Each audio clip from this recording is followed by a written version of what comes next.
प्यारे बच्चों, BA 1 में CBCS प्रणाली से जो सेमेस्टर की परीक्षा हो रही है उसमें पंडित दीनदयाल उपाध्याय एक अनिवार्य पाठ्यक्रम के रूप में पढ़ना है, जिसकी परीक्षा 18 फरवरी को है। इससे संबंधित एक लघु प्रश्नों का नोट्स वीडियो के साथ मैंने यूट्यूब पे डाल दिया है। आज मैं कुछ अति लघु महत्वपूर्ण प्रश्नों की चर्चा करने जा रही हूँ जो संभवतः आपके लिए उपयोगी हो और इससे आप अनेक प्रश्नों का देख सकते हैं। तो आइए शुरू करते हैं कि पंडित दीनदयाल उपाध्याय पर किस प्रकार के अति लघु प्रश्न आपकी परीक्षा में पूछे जा सकते हैं। देखिए, पहला प्रश्न होगा कि पंडित दीनदयाल उपाध्याय का जन्म कहाँ हुआ था। पंडित दीनदयाल उपाध्याय का जन्म नगला चंद्रभान में हुआ था और यह भी पूछा जा सकता है कि उनका जन्म का जो समय है वो क्या है।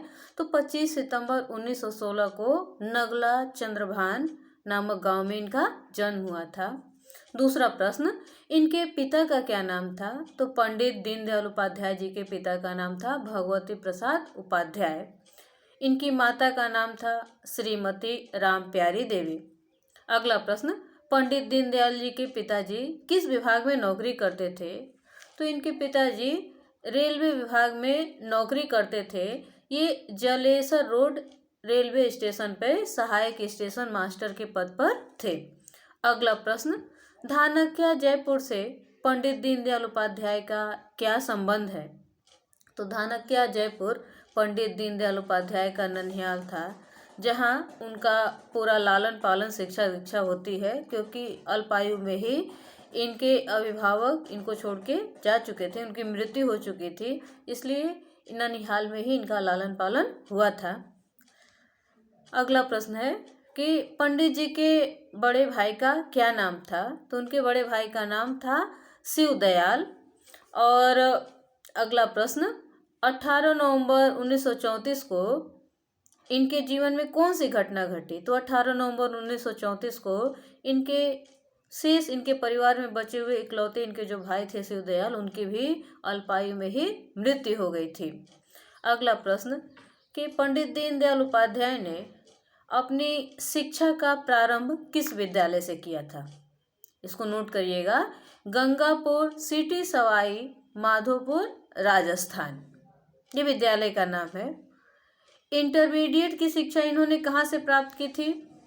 राजगढ़ अलवर राजस्थान से। हाई स्कूल में भी इन्होंने टॉप किया था राजस्थान बोर्ड में। और प्रश्न यह बनता है कि हाई स्कूल बोर्ड की परीक्षा में प्रथम स्थान प्राप्त करने के बाद किस महाराजा ने इन्हें 250 रुपये नगद तथा 10 रुपये प्रतिमाह की छात्रवृत्ति निर्धारित की थी। तो वे थे सीकर के महाराजा कल्याण सिंह।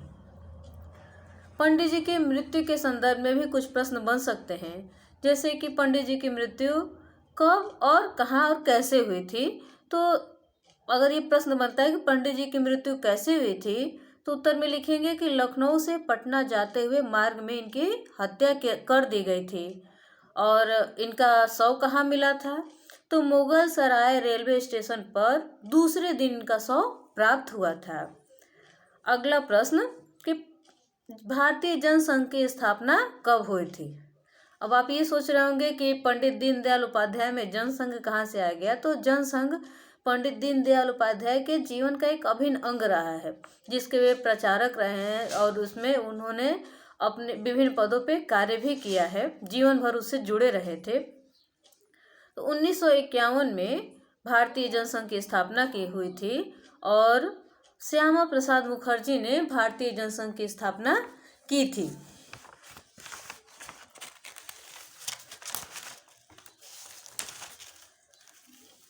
अगला प्रश्न ये बन सकता है कि पंडित दीनदयाल उपाध्याय की प्रमुख रचनाएं क्या हैं।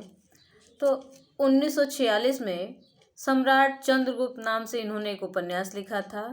इनका दूसरा उपन्यास था गुरु शंकराचार्य। अन्य जो रचनाएं हैं उसमें है 2 परियोजनाएं, राजनीतिक डायरी, भारतीय अर्थनीति का अवमूल्यन, एकात्म मानववाद, ये सबसे महत्वपूर्ण पुस्तक है, राष्ट्र जीवन की दिशा, एक प्रेम कथा और अंतिम रचना है राष्ट्र चिंतन।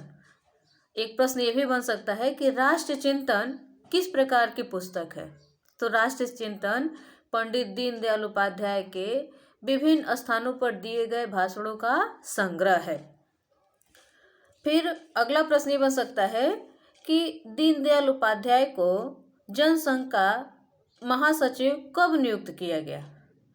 तो 1951 में पंडित दीनदयाल उपाध्याय को श्यामा प्रसाद मुखर्जी ने जनसंघ का प्रथम महासचिव नियुक्त किया था और ये लगातार 1967 तक जनसंघ के महासचिव बने रहे थे। अगले महत्वपूर्ण प्रश्नों में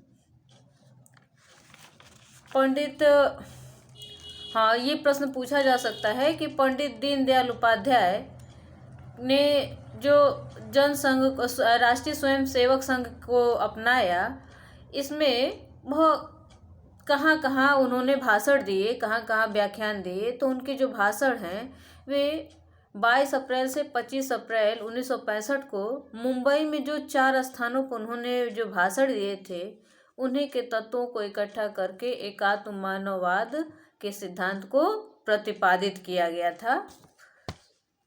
उम्मीद है कि इसमें से कुछ प्रश्न आपकी परीक्षाओं में अवश्य पूछे जाएंगे।